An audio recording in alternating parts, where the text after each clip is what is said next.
오늘은 사도행전에 있는 말씀을 통해서 우리가 한 번 더 생각해 보았으면 좋겠습니다. 늘 생각하시고 계시겠지만 우리 그리스도인들은 또 생각하고 또 생각하고 한 번 더 생각할 수 있는 그런 생각이 있어야 되겠죠. 그 생각은 바로 우리 주님이시고 또 주님이 오신다고 말씀하셨기 때문에 다시 오시는 그 주님을 늘 기다리면서 묵상하면서 생각하고 있는 것이죠. 그래서 오늘 교리적인 부분이지만 어떤 지식적인 면에서 우리가 확정되는 확실한 그런 믿음의 상태를 점검하고 또 얼마나 이런 주님을 간절히 기대하고 소망하고 있는지 한 번 더 살펴보았으면 좋겠습니다. 우리 주님께서는 주님께서 고정시킨 자들을 평강으로 인도하신다고 말씀하셨습니다. 고정이라고 하는 것은 모처럼 박혀져서 흔들리지 않는 것을 말하고 있는 거죠. 어떤 지진이 나도 어떤 풍파가 있다 할지라도 흔들리지 않는 거, 갈대처럼 흔들려도 넘어지지 않고 부러지지 않겠지만 우리는 어떠한 상황에도 흔들리지 않는 거죠. 그래서 고정된 자들, 우리 주님께 또 말씀에 고정되어야 된다라고 하는 겁니다. 또 믿음 안에서 이렇게 고정된 자들은 절대로 흔들리지 않죠. 우리 성도 여러분들이 지금 이 시점에서 주님께서 곧 오시겠구나, 말씀을 통해서 확실한 것을 느끼지만 깨닫지만 또 되어지는 세계의 정세를 통해서도 짐작을 할 수가 있을 것입니다. 그런 부분이 있어서 더 간절하고 기대가 되어지는 부분이 주께서 오신다라고 하신 것입니다. 주께서는 세 번의 오심이 있는 거죠. 이미 초림 한 번 오셨고 앞으로 두 번 오십니다. 예전에는 한 번 오시는 줄 알고 그랬지만 성경을 잘 보니까 두 번의 오심을 이야기하고 있는 거죠. 성경의 그리스도의 날은 신약 성도들이 하늘로 들림을 받는 날 아닙니까? 그래서 먼저 죽은 자들이 일어나고 이제 부활을 말하는 거죠. 그 다음에 살아있는 자들이 들림받는, 흔히 말하는 이제 휴거가 되어지는 겁니다. 랩처라고 하는 거죠. 그렇지만 우리가 이렇게 들림받지만 땅에는 환난 날이 되죠. 대환난이라고 표현하기도 하고 주의 날이라고 표현합니다. 그러니까 그리스도의 날, 주의 날 두 가지를 구분을 해야 되는 겁니다. 어떻게 보면 같은 시기이긴 한데 순식간에 나눠지게 되겠죠. 근데 대상의 차이가 구별되는 것을 보게 되어집니다. 예를 들어서 또 우리가 한번 구약적인 면에서 생각을 해보면 유월절을 우리가 생각해 보면 알 수 있습니다. 이집트에서 나올 때 이제 유월절을 지켜야 되는 부분이 있겠죠. 이 유월절은 이스라엘에 대해서는 구원이고 구출하는 그런 날 아닙니까? 그러나 이집트에는 어떠한 날이 되겠습니까? 그 10번째 재앙이 임하는, 심판하는 그런 날이 되겠죠. 그러니까 동일한 날이지만은 이스라엘과 이집트의 서로 다른 날처럼 앞으로 그리스도의 날과 주의 날이 같은 시기처럼 보이지만 나눠지는 그런 때인 것을 알 수가 있습니다.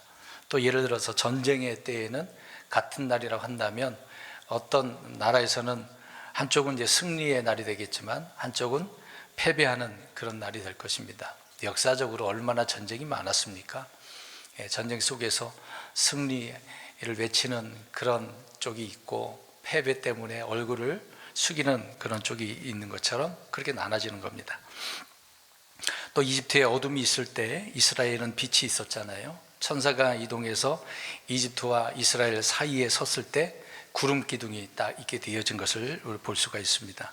한쪽은 흑암이 되고 한쪽은 빛이 있는, 그렇게 되는 거죠. 이런 차이를 보게 됩니다. 그러니까 주님의 오심, 임재, 또 주께로 모이는 그런 날이 바로 이와 같다라고 하는 것입니다. 주님의 다시 오심, 이것은 우리가 이제 생각할 우리 그리스도인들의 입장에서는 공중재림을 말하고 있는 거잖아요. 그러나 이제 이런 날이 우리에겐 그리스도의 날이고 불신자들에게는 주님의 날로서 얼마나 앞으로 환난의 때 고통당하는 그런 때가 되겠습니까? 그래서 이 부분에 대해서는 큰 여지가 없는, 차이가 없는 성경적인 교리를 이해할 수가 있습니다. 성도들은 이제 그렇게 되어지면은 이제 이스라엘이 주님께로 모이게 되겠죠. 앞으로 교회가 휴가하게 되어지면 이스라엘 사람들은 다 이스라엘 땅으로 모이게 될 것입니다. 그래서 팔레스타인 지역이 되겠죠. 가나안 땅으로 변하겠습니다만은 그렇게 보입니다. 그래서 그리스도의 날은 공중재림과 더불어서 그분의 성도들에게 해당한 날이겠습니다만은 땅에는 이런 재앙의 날이 이제 이제 전 3년만 후 3년만이 되는 것이니까 7년 동안에는 이런 일들이 일어나게 되어지는 것입니다. 완전히 구분되는 그런 날이 되겠죠. 그런 환란이 끝나는 7년 끝부분에 주님이 오셔서 천년왕국에 들어가게 되어지는 때를 말하고 있는 겁니다. 이 내용을 여러 번 말씀드렸고 오늘 이제 어떤 결론적인 부분으로 미리 말씀을 이렇게 드리고 있는데, 그래서 하나님께 우리 주님께서는 올라가시기 전에 오늘도 말씀을 읽었습니다만은 올라가실 때 다시 어떻게 하신다고 합니까? 그대로 오신다. 그래서 오시리라 그런 약속을 하셨죠. 마지막 약속을 그렇게 오시겠다라고 여러 번 제자들에게도 말씀하셨고 친히 사람들에게 다 보는 데서 올라가신 것 아니겠습니까? 그래서 이런 부분을 우리가 잘 이해를 해야 되겠죠. 오신다고 했는데 아까 두 번의 오심을 우리가 이해를 할 필요가 있겠죠. 그러니까 저와 여러분들은 어떤 재림을 소망하고 있는 겁니까? 공중 재림이죠. 이 땅 재림이 아니라 땅에서 오는 그런 재림이 아니라 공중 재림인 것입니다. 그것이 바로 디도서에도 말씀하고 있듯이 복된 소망이다, 산 소망이다, 때로는 영광스러운 소망이다 라고 하는 것입니다. 뭐 이런 재림에 대해서 믿지 않는 사람들에게는 뭐 상대할 필요도 없고 말할 필요도 없겠죠. 믿지 않는데 어떻게 합니까? 우리를 구원하신 것도 믿지도 않는데 오심에 대해서도 그들이 믿겠습니까? 하나의 어떤 신화처럼 소설처럼 생각하고 있는 사람들인데, 그렇지만 이들이 명심해야 될 것은 초림보다 재림에 대해서 많은 말씀이 기록되어져 있고 또 그렇게 오셨을 때 많은 사람들이 재앙으로 죽게 되어지는 것을 봅니다. 재앙으로 죽게 되어진다고 해서 그들이 나중에 뭐 천국으로 가는 일은 없겠죠. 하늘나라로 가는 일은 없고 지옥과 불호수가 예비되어져 있겠죠.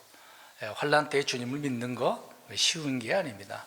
환란 성도들에 대한 부분을 주께서 보호하신 면은 있겠지만 그 외 많은 사람들은 여전히 믿지 않고 주님을 욕하고 신성모독하는 그런 일들이 있게 된다라고 말씀을 미리 하고 있습니다.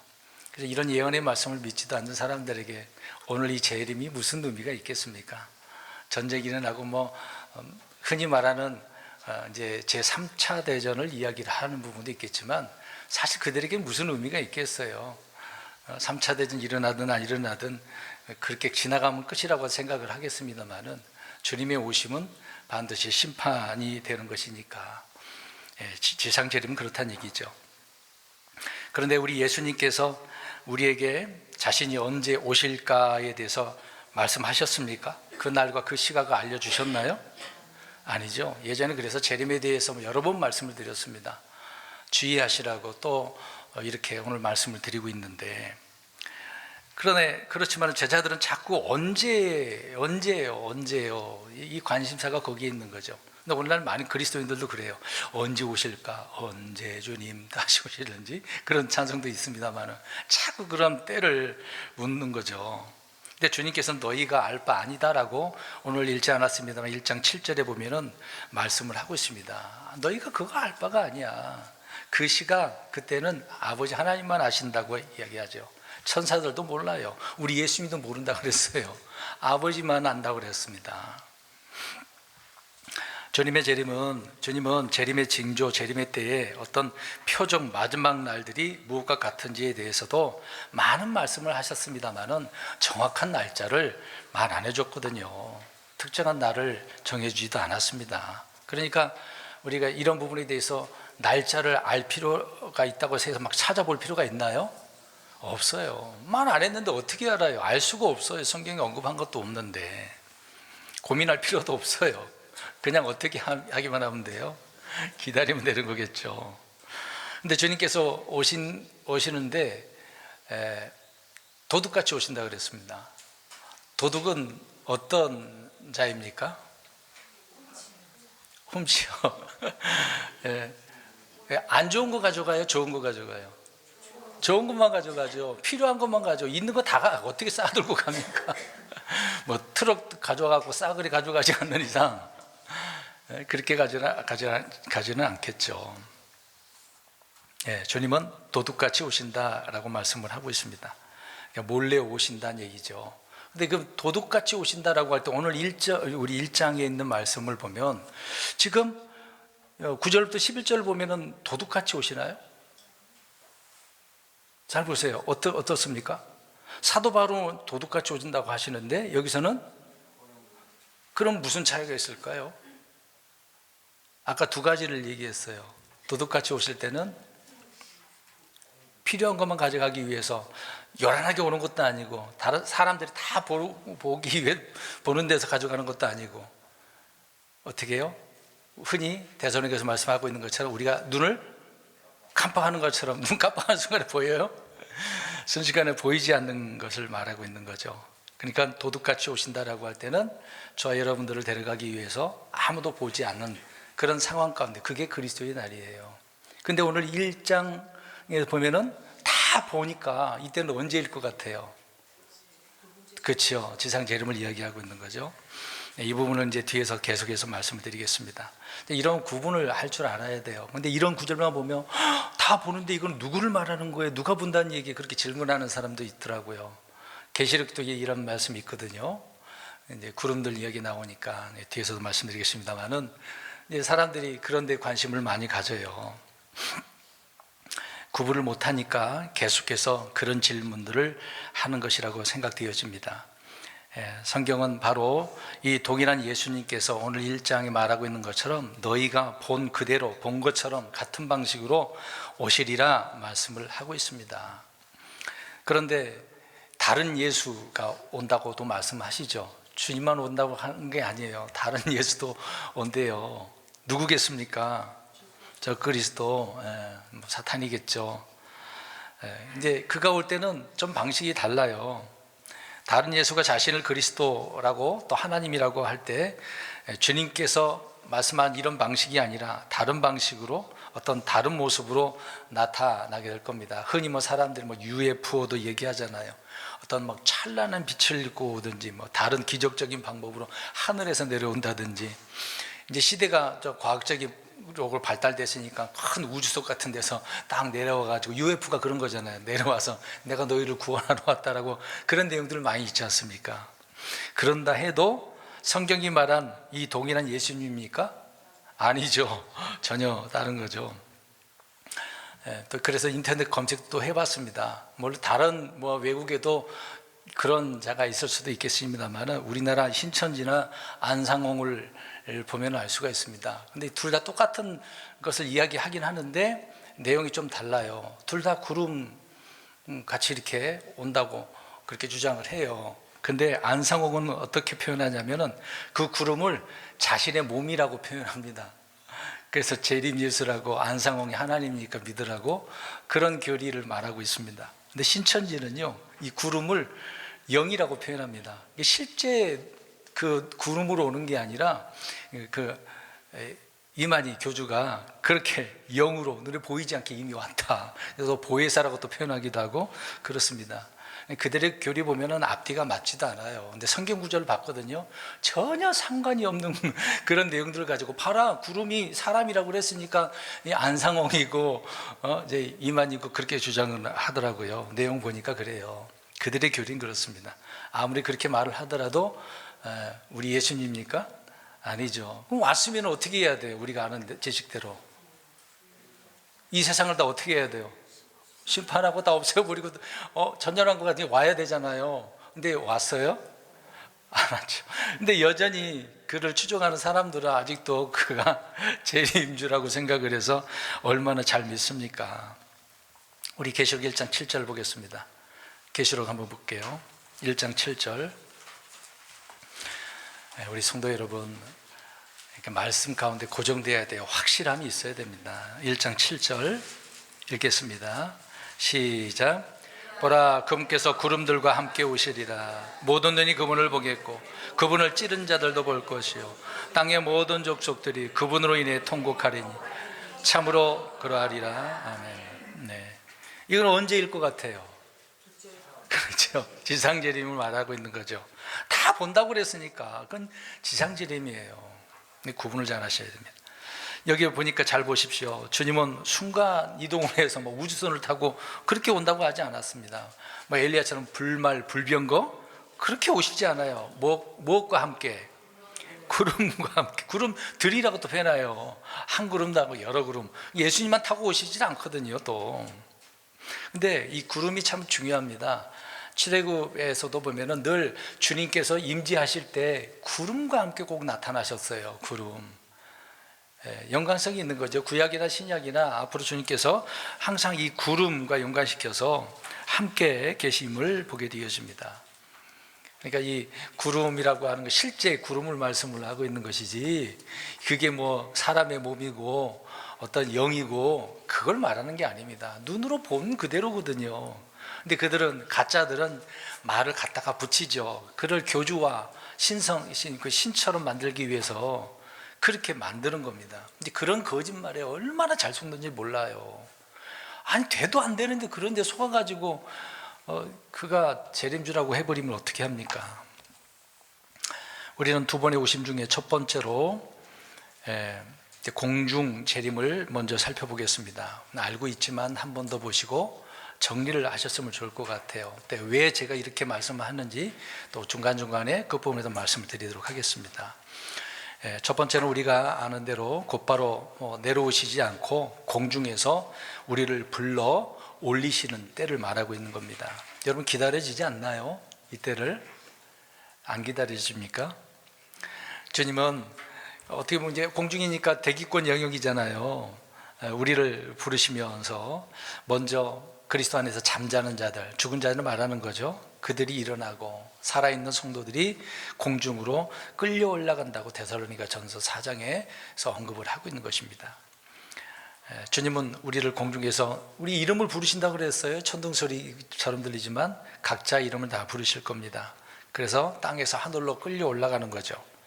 그때 부활과 휴거가 있게 되어집니다. 근데 이 부분이 꼭 바울만 언급한 게 아니라 예수님께서도 늘 동시에 이런 일이 있을 것이라고 말씀하셨습니다. 우리 요한복음도 가서 봅니다. 11장 25절, 26절, 6절 두 구절입니다. 요한복음 11장 25절, 26절입니다. 나사로 때에 죽은 나사로 때에 마르다에게 말한 부분도 있습니다. 요한복음 11장 25, 26절 두 구절 시작.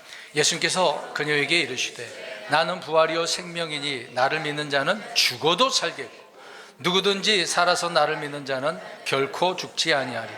이것을 내가 믿느냐 하시니. 자, 25절은 지금 어떤 거예요? 죽은 자가 살아나는 부활을 이야기하고 있는 거고 26절은 살아서 믿는 자니까 휴거를 말하는 거죠. 죽지 않은 것을 말하는 거죠. 예수님께서 늘 왕국 복음을 전하실 때도 이런 부분에 있어서 부활과 휴거에 대한 부분을 넌지시 암시해 주시는 그런 말씀을 선포하셨습니다. 그래서 주님은 부활과 휴거를 동시에 말씀하신 것인데 고린도전서 15장 52절 53절에도 사도 바울도 언급합니다. 이 부분은 제가 읽을게요.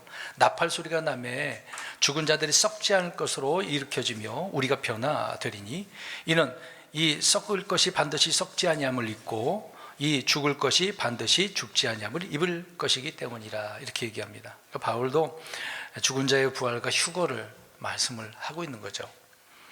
그러니까 주님의 오심은 예기치 않은 날 사람들이 생각하지 못한 그런 때에 도둑같이 오시게 될 것입니다. 그러니까 주님은 도둑같이라고 이렇게 말씀하셨는데 아까도 얘기한 것처럼 도둑이 몰래 와갖고 중요한 것만 가져가는 거잖아요. 필요한 것만 재빠르게. 그럼 도둑이 왔는데 그 집에서 살겠습니까? 도둑이 그 집에 사람이 없다고 계속 살다가는 잡히는데요.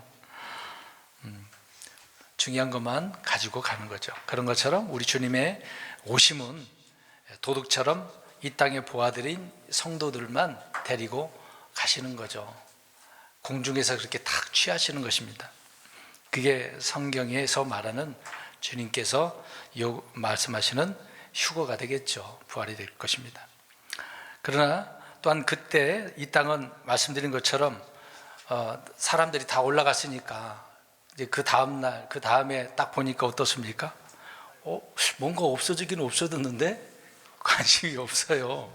희한하잖아요. 내가 가깝게 지냈던 옆집 사람이었는데 보니까 없어. 나오지도 않고. 근데 어디 갔나 보구나, 뭐 여행 갔나 보구나. 그 정도이겠죠. 금방 잊어버릴 것입니다. 흔히 우리가 영화, 뭐 소설 것들을 많이 봤습니다만은 그런 내용들이 바로 이런 부분이거든요. 눈 깜짝할 사이에 일어난 일들이지만 이 땅에 이제 우리가 휴거된 그 이후에 어떤 일이 벌어집니까? 별의별 일이 다 일어나겠죠. 뭐 비행기가 떨어진다든가, 운전했던 사람이 없어지면 갑자기 사고 난다든가, 그런 장면들을 보지 않으셨습니까? 뭐 혼란에 빠질 수는 있겠지만 금방 다 잊어버리고 일상생활을 하게 될 것입니다. 세상에 비치고 세상의 소금이었던 성도들이 사라지게 되어지면 급속도로, 그러니까 이제 환란기에 접어들 때 막 더 부패하게 되어집니다. 사람들이 음란해지고 별의별 일들이 더 일어날 것이고 전쟁도 더 일어나게 될 것이고 뭐 그런 부분이죠. 뭐 아무리 적그리스도가 통치한다 하더라도 많은 일들이 벌어지게 될 것입니다. 그런데 성도인지 몰랐던 사람들이 갑자기 없어지는 그때에, 그런데 그것에 반해서 교회에 열심히 나가는 목사들, 성도들도 여전히 교회에 나가는 사람이 있을 수도 있겠죠. 그들은 뭐 받지 못했어요? 휴거받지 못해서 부활하지 못하고 휴거받지 못한 사람도 있을 수도 있어요. 실제 그런 일이 있을 것입니다. 그럼 그런 사람들은 평소에 어떤 사람들이었어요? 종교인인 거죠. 주님을 믿지 않는 사람들이 많을 겁니다. 교회는 나오지만 목사들 가운데 부활도 안 믿는 사람이 있어요.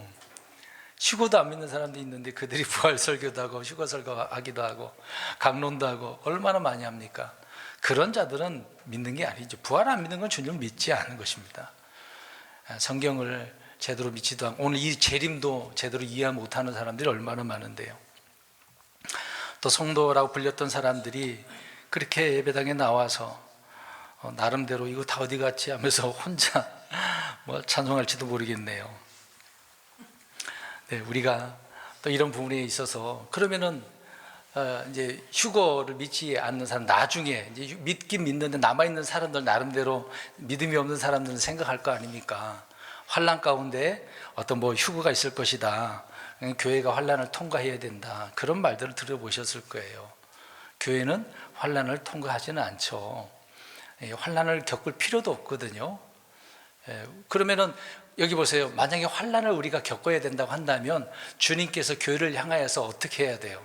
내가 오긴 오는데 먼저 환난에 대해 너 준비를 해야 돼. 환난을 겪어야 돼. 그렇게 말씀을 하셨겠죠. 초점이 대환란에 있을 거 아니겠습니까? 주님 그렇게 말씀하지는 않았거든요. 근데 어떤 사람들은 환난 기간 동안에 휴거하는 것도 있고 부분적으로 휴거하는 것도 있고 별의별 교리가 많습니다. 왜요? 성경에 그런 구절들이 또 계시록에 나오니까 이제 교회에 대한 이해를 못해서 그들이 그렇게 주장하는 바가 있습니다. 부활과 휴거의 근거는 우리의 삶이 뭐 얼마나 신실했는가, 깨어 있었는가, 주님의 영광을 위해서 무슨 일을 했는가가 문제가 아닙니다. 그거는 나중에 보상에 대한 문제지, 휴거에 대한 문제는 우리가 예수님을 믿고 예수님 안에 있었는가 없는가, 그걸 얘기하고 있는 거예요. 주님 안에 누구라 할지라도 주님 안에 있게 되어지면 그 사람들은 다 어떻게 하는 겁니까? 휴가 되는 거죠. 그게 성경이 말씀하고 있는 겁니다. 주님 안에 있냐 없냐가 중요한 거예요. 내가 열심으로 복음 전하고 혼들 이기고 그거는 보상 문제거든요. 보상 문제. 그걸 가지고 우리가 구원받아서 휴거한다 그러면 안 되죠. 말이 안 맞는 그런 부분들이 많습니다. 주님의 가르침은 전혀 그렇지 않겠죠. 그러니까 이런 속임수에 넘어가서는 안 돼요. 성경을 모르면 그런 속임수에 넘어가서 그 사람을 막 교주처럼 섬기고 재림주라고 하고 그런 일들이 벌어지게 되는 겁니다.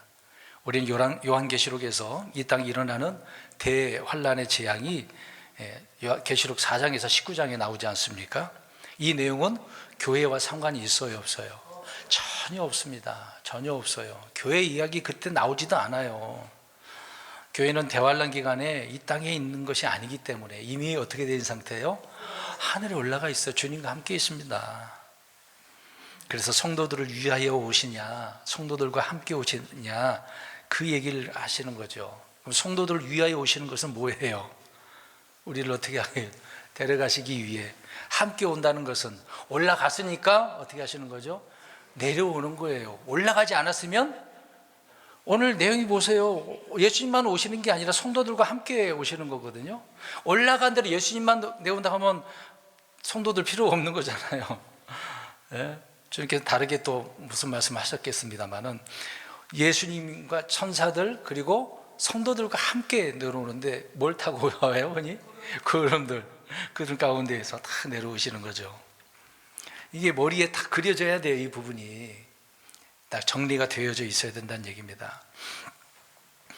그래서 성경에 수많은 구절이 성도들과 함께 오신다라고 말씀을 하고 있습니다. 그게 스가랴서 14장 4절, 골로새서 3장 4절, 데살로니가전서 3장 4장, 유다서 14절에 언급을 하고 있어요.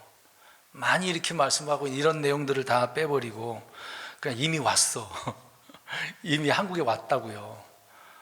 우리 만약에 진짜 예수님이라고 한다면 그걸로 가야 되잖아요. 말도 안 되는 부분이죠. 그래서 주님과 함께 오려면 먼저 들림을 받아야 하는 것입니다. 이건 너무나 당연한 일이죠. 우리가 환난 전에 들림을 받는다라고 하는 진리는 정말 성경이 이렇게 말씀을 하고 있습니다. 예표로 한번 볼까요? 요셉이 그런 부분이거든요. 예수님을 예표하지 않습니까? 형제들에게 버림을 받았잖아요. 근데 이제 이집트에 가서 이제 해몽도 잘했고 위대한 높은 총독의 자리까지 올라갔지 않습니까? 근데 왕이 누구를 줘요? 제사장의 딸인 아스낫을 줘서 결혼하게 되죠. 이방인을 얻게 되어집니다. 그리고 풍년을 지나가고 7년이라고 하는 그런 기근이 있게 되어지는 거죠. 그게 하나의 암시적으로 미리 예언을 하고 있는 것입니다. 그러니까 창세기에 계시록이 다 담겨져 있거든요. 강해를 그래서 들으셔야 돼요. 창세기는 앞으로 마지막 때까지 다 시작이지만 끝부분까지 언급한 게 창세기거든요. 그래서 요셉을 통해서도 그 7년 환란에 대한 부분을 예피하고 있는 것이죠. 그리고 모세를 봐도 우리가 알 수가 있습니다. 모세 역시 이제 나중에 불을 받고 이집트에 왔지만 사람들이 받아들이는커녕 얼마나 또 배척을 받습니까? 도망갈 때도 배척을 받는 경우도 있었지 않습니까? 근데 이방 땅에 가가지고 이방 신부를 얻죠. 이방 신부를 누구를 예표하고 있겠습니까? 교회를 예표가 있는 부분이죠. 그런 면입니다. 에녹도 마찬가지로 이미 심판이 있기 전에 다 들림받는 그런 부분이 있었습니다. 노아는 어떻습니까? 앞에서 말한 그 부분은 어떤 교회적인 부활과 휴거를 예표한다면 노아는 어떻습니까? 구원을 받았는데 홍수를 통해서 통과를 했지 않습니까? 그때는 이제 구원받아야 될 환난 성도들을 언급한 부분이 있는 거죠. 이제 구약에도 이렇게 우리가 잘 살펴보면 그리스도의 날과 주의 날 구분이 되어져 있는 것을 우리가 알 수가 있습니다. 그래서 우리는 대환란을 기다리는 것이 아니라 주님의 오심을 기다리는 것이죠. 이게 우리의 최종 목표라고 보시면 돼요. 그 다음은 이 땅에 있을 일이니까 사람들에게 주어지는 것이니까요. 우리하고는 상관은 없는 거잖아요. 주님께서 그런 일을 하시는 것을 눈으로 어떻게 하면 돼요? 보기만 하면 돼요. 주께서 그 일하신 거 찬양하면 돼요. 영광 돌리면 되는 겁니다. 지금은 우리는 주님의 오심을 기다리면 되는 겁니다. 그러니까 다른 데 눈을 팔 필요가 없겠죠. 성경에 있는 말씀을 보시고 또 세계의 정세를 좀 보면서 이렇게 되어가고 있는 거구나 또 이해하면 되는 것이죠. 어찌됐든 앞에서 말씀드린 공중 재림에 대해서 말씀을 드렸습니다. 이번에는 또 아시다시피 이제 지상 재림에 대해서 말씀을 드릴 텐데 말씀드린 것처럼 지상 재림은 눈으로 모든 사람들이 다 보는 거예요. 다 볼 수밖에 없어요. 근데 희한하죠. 지구가 동그랗다고 하는데 오심을 다 본다고 하니까 주님의 오심은 참 놀라운 일입니다. 세상은 그 당시에 오실 때 보면은 적그리스도가 통치하고 있을 것이고 또 사람들은 흔히 예수님께서 말씀하고 있는 것처럼 먹고 마시고 시집가고 장가가는 그런 정신없이 막 바쁜 그런 때가 되겠죠. 어떤 정치, 경제, 종교가 다 어떻게 된 상태가 됩니까? 통합된 그런 때가 될 것입니다. 그래서 적그리스도의 단일 세상이 세상에 펼쳐져 있는데 주님이 다 오시는 거죠. 그런 순간에 하늘에서 갑자기 주님과 천사들과 성도들이 구름 가운데 다 땅에 내려오게 되어지면 그것을 본 사람들이 다 어떻게 될까요? 한번 상상을 해보세요. 부인을 했는데 주님이 딱 오셔요. 그때 어떨까요? 변사또처럼 도망갈 수도 있나요?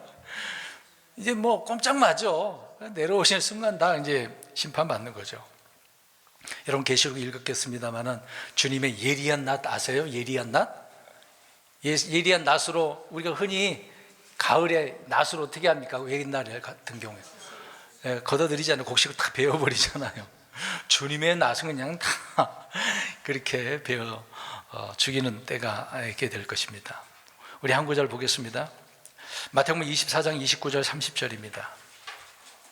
마태복음 24장 29, 30절 마지막 때에서 말씀을 하실 때 또 앞에서 말씀드린 그런 내용들이 중복된 말씀들인데요. 마태복음 24장 29, 30절입니다. 29, 30절 시작. 그날들의 환난 뒤에 즉시 해가 어두워지고 달이 자기 빛을 내지 아니하며 별들이 하늘에서 떨어지고 하늘들의 권능들이 흔들릴 것이며 그때 사람의 아들의 표적이 하늘에 나타나겠고 그때 땅의 모든 지파들이 애곡하며 사람의 아들이 권능과 큰 영광을 가지고 하늘의 구름들 가운데서 오는 것을 보리라. 이것을 보는 순간 사람들은 어떻게 되는 거예요? 애곡해요. 막 통곡하는 겁니다. 아이고 예수님 믿을 걸. 그때는 소용이 없어요. 늦은 것입니다. 늦는 거죠. 우리 주님의 지상재림은 공중재림과 달리 사람들이 눈으로 다 볼 수 있고 물리적으로 하늘에서 이렇게 나타나는 거죠. 뭐 천재지면 두말할 것도 없습니다. 세상에 막 하늘과 땅이 변화되는 지각 변동이 일어나는 그때를 보여주게 되는 것이죠.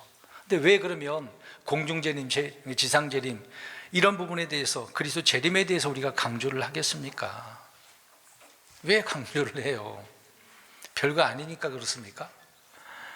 그냥 뭐 소설이라고 한다면 뭐 넘어가도 될 것인데 왜 우리는 여기에 집착하고 있습니까? 재림 생각 안 하고 계신 분이 있으시나요? 없겠죠? 근데 그리스도인들이 이 세상에서 빛과 소금으로서 막 묵묵히 살아가고 또 그런 것이 중요하다고 생각을 하고 일상생활에서 또 복음도 전해서 세상을 변화시키고 뭐 그렇게 노력해야 된다고 생각하잖아요. 정치도 경제도 사회적 문제들이 너무 많잖아요. 그런 것들도 다 인권, 교육, 어떤 여성 신권 뭐 그런 지위들이 있지 않습니까? 또 장애인들 문제, 실직, 노후 문제 얼마나 많습니까? 막 그런 부분에 있어서 고민도 하잖아요. 정치인들은 어떻게 이걸 잘해볼까 노력을 하기도 하고. 근데 이런 것들은 사람들이 해결할 수 있습니까? 모든 문제들이 해결 안 되죠. 근데 이 부분은 누구만이 다 완벽하게 해결할 수 있습니까? 그렇다면 그 예수님이라고 한다면 예수님이 어떻게 하셔야 돼요? 오셔야 되는 거잖아요. 저번에도 말씀드린 것처럼 이 개신교 어거스틴의 사상의 문제점이 바로 그것이거든요. 하나님의 도성 우리가 다 마련해 놓으면 주님이 오실 것이다 라고 하는 이런 잘못된 교리거든요. 아니에요. 그럼 뭐 안 오셔. 왜 너희들이 사람들이 잘해놨는데 오실 필요가 뭐가 있습니까? 안 되니까 주님께서 바로 잡으려고 오시는 거죠. 근데 그 주님을 기다리지는 않고 자기들이 다 해결하려고 소용없다니까요. 안 된다니까요. 너무도 거기에 집착을 하고 있는 겁니다. 그리스도인들이. 그래서 땅끝까지 복음을 전해야 된다라고 하는 그런 내용. 아니 인터넷이 있는데 내가 안 가도 다 알죠 뭐. 모르겠습니까? 주님의 재림이 늦춰지면 늦춰질수록 정부 어떤 뭐 교회의 노력이 아무리 뭐 크고 많다 하더라도 이게 복잡한 일이거든요. 안 돼요. 교회는 세상의 문제를 해결하기 위해서 있는 게 아닙니다. 교회가 사회사업하는 것도 아니거든요. 복음을 전하는 곳이지. 교회가 이제 사회사업처럼 하니까 사람들이 교회 찾아와가지고 하품 도와달라고 하잖아요. 우리 교회도 너무 많이 왔어. 오는데 어떤 경우에는 그냥 보낸 도 있지만 어떤 경우에는 10,000원, 어떤 경우 50,000원까지 줘본 적이 있어요. 제발 오지 말라고. 죄송한 이야기지만 다른 데 가서 열심히 살라고. 근데 요새는 잘 안 오더라고요. 평소에 문 닫고 있어요. 열어놓으면 오거든요. 교회가 자꾸 그렇게 해주면 소문나요. 소문나서 저 교회는 가면 어떻게 한다고? 돈 준다고. 그래 오는 겁니다. 그래서 서울에 그런 게 있어. 교회 사람들이 교회 쇼핑을 하잖아요. 가면 돈 주니까. 모르세요? 모르셨구나. 진짜 서울에 있다니까요. 가면 노숙자들 그런 사람 돈 주니까 여기 교회 그 시간 딱딱 맞춰가지고 그렇게 간다고요. 그냥 돈이 생기잖아요. 교회를 그렇게 생각을 하고 있는 분들이 너무도 많습니다. 믿지도 않는데 할 필요가 없어요. 솔직히 밥 퍼주는 것도 조심해야 됩니다. 그렇게 해서 복음 전하면 좋겠죠. 하나의 방편이기도 하니까. 근데 갱생이 안 됩니다. 어렵습니다. 그 정신 구조가 아예 그 사람들 집시처럼 살아가기 때문에 어렵습니다. 그러니까 교회는 세상의 문제를 해결하기 위해서 있는 게 아니에요. 복음을 전해주시면 됩니다. 자꾸 먹을 것을 주니까 그것만 바라보고 오는 거죠. 세상의 심판자고 모든 문제 해결자이신 예수님을 바라보도록 그렇게 복음을 선포하고 해야 되는 것이죠. 그리스도의 재림은 정말 실제적인 문제 해결처이죠. 교리이면서도 실제적인 면이거든요. 그래서 이런 주님이 오심을 기다리는 것, 그래서 강조하는 겁니다. 앞에서 얘기한 것처럼 어떤 종교적인 갈등, 정치, 분쟁, 지금 이란 미국하고 전쟁 벌어지는 거 이스라엘 껴있긴 합니다만은 이것만 봐도 겉으로 보기에는 무엇 때문에 그렇게 할 것 같아요. 성경에 분명히 답이 나와 있어. 전쟁이 왜 일어나요? 야고보서에 말씀하고 있는데 욕심 때문에 일어나는 거거든요. 그럼 무슨 욕심이에요 지금? 겉으로 보기에는 뭐죠? 이권이잖아요. 돈 문제가 달려있지 않습니까? 이게 눈으로 보여줘야 돼요. 모든 것은 미국이 관할을 해야 되는 부분이죠. 미국의 손안에 있어야 됩니다. 그러니까 달러로 기름을 사왔는데 지금 어떤 뭐만 지불하면 통과되려고 이란이 하려고 합니까? 이화나 중국 돈이죠. 왜 그렇게 했어요? 왜? 미국의 통치 아래 있지 않게 하려고 한다는 얘기잖아요. 좀 우리가 그걸 보면서 왜 이런 일이 벌어지는가, 앞으로 이제 화폐 문제도 나올 것입니다. 그 부분에 대해서 제가 시간 나면 강의하는 식으로 오후 시간에 좀 말씀을 드리려고 하겠습니다. 그러니까 앞으로 적그리스도가 오기 전에 그런 문제를 지금 그렇게 되어가고 있는 거예요. 정치, 사회, 경제, 어떤 여러 가지 종교까지 다 맞물려져 있습니다. 어찌됐든 이런 모든 문제를 해결하려면 누가 오셔야 돼요? 주님이. 그러니까 예수님이 오시면 어떻게 해야 됩니까? 기다리는 거죠. 속히 오시라고, 더디오지 마시라고, 주님의 때에 빨리 오시라고. 예전에 그래서 설교하지 않았습니까? 속히 오시리. 눈 깜짝할 사이에 우리가 뭐 다른 말 필요 없는 거죠. 주님 오시면 속히 오시니까. 그래서 재림은 실제적인 교리예요. 꾸미는 얘기가 아닙니다. 모든 문제를 해결하시는 분이 주님이십니다. 그래서 재림을 기다리는 것보다 더 크고 중요한 일이 있을 수 없는 거예요. 우리는 여기에 초점이 있는 겁니다. 그러면서 열심히 생활하면서 날마다 성경을 묵상하고 암송을 하고 주님이 오심 늘 기다리고 있는 거죠. 근데 성도들이 이 재림에 대해서 너무나 추상적으로 막연하게 생각을 하는 게 문제인 것 같아요. 어떤 사람들은 재림을 영적으로만 생각하는 분들도 있고, 이미 다 지금이 이 지상 현재가 지금 천년왕국 시대라고 하는 그게 개신교 교리거든요. 어거스틴에 의해서 그런 교리를 가지고 있습니다.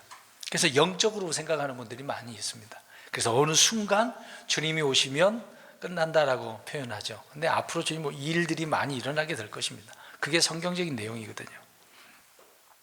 재림은 가장 구체적이고 실질적이고 현실적이고 물리적이고 하늘과 땅과 사람의 인간의 모든 근원적인 문제의 완벽한 해결책이 재림이다라고 하는 겁니다. 여러분, 이렇게 주님이 해결하신다고 하는데 이런 주님이 기다려져야 되는 거 아닙니까?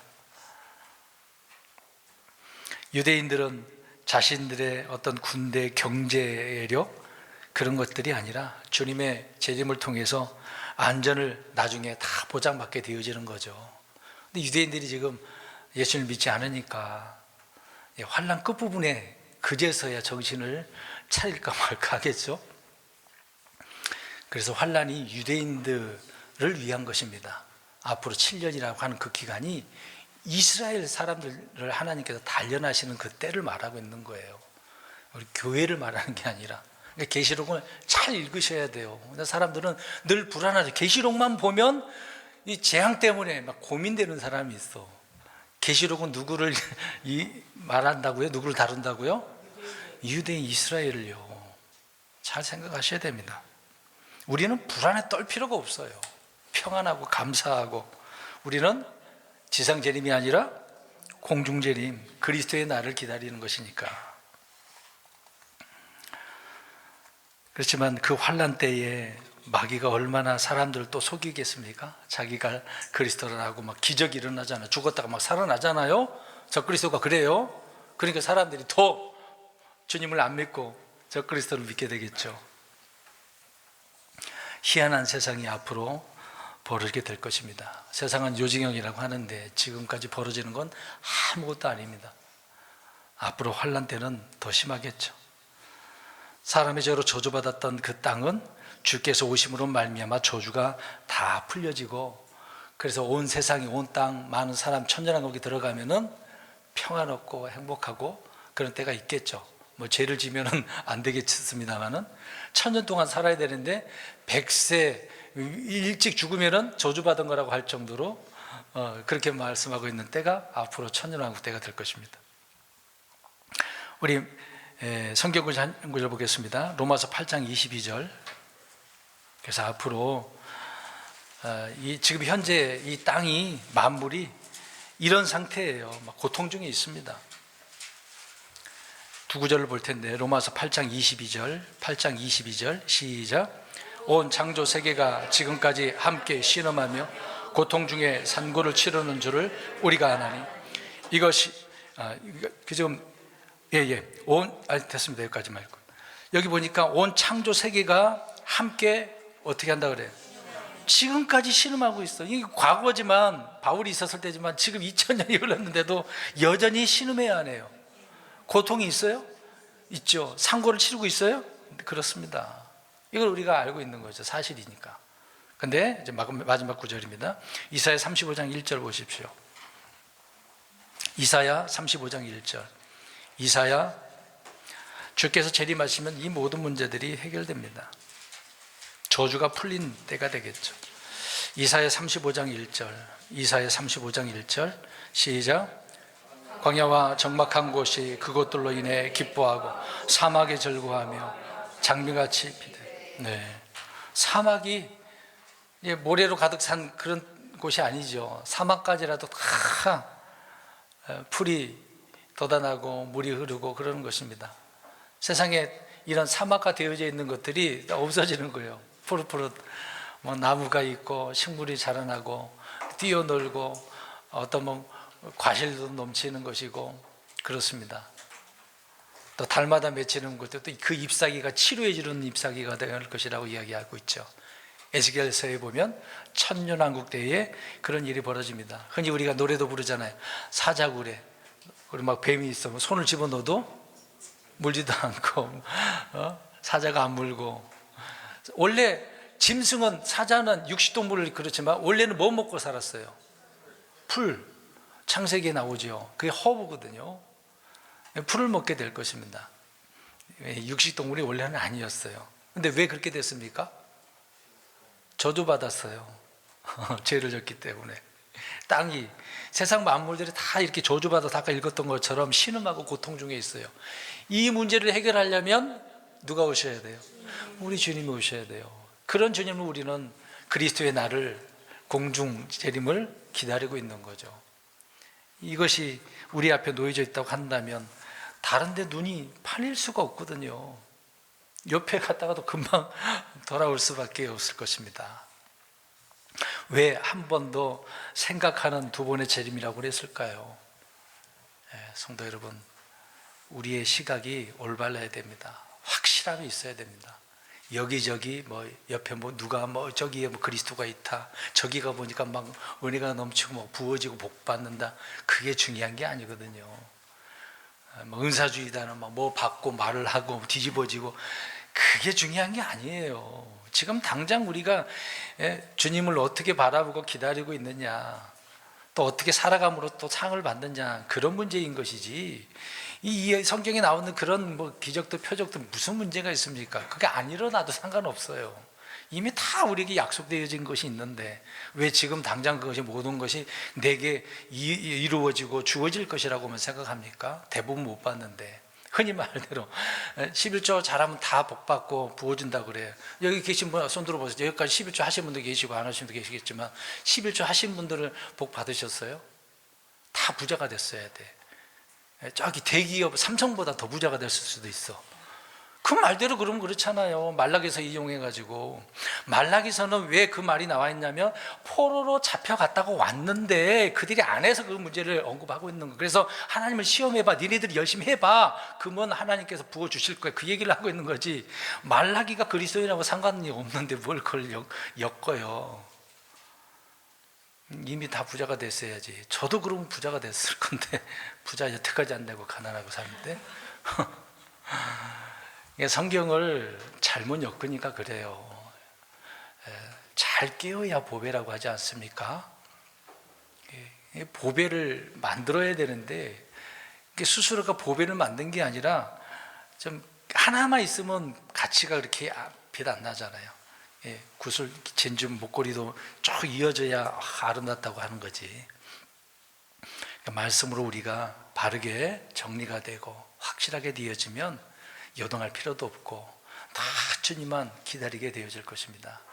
이런 그리스도인으로 더 뜨겁게 주님을 사모하고 기다리고 사랑할 수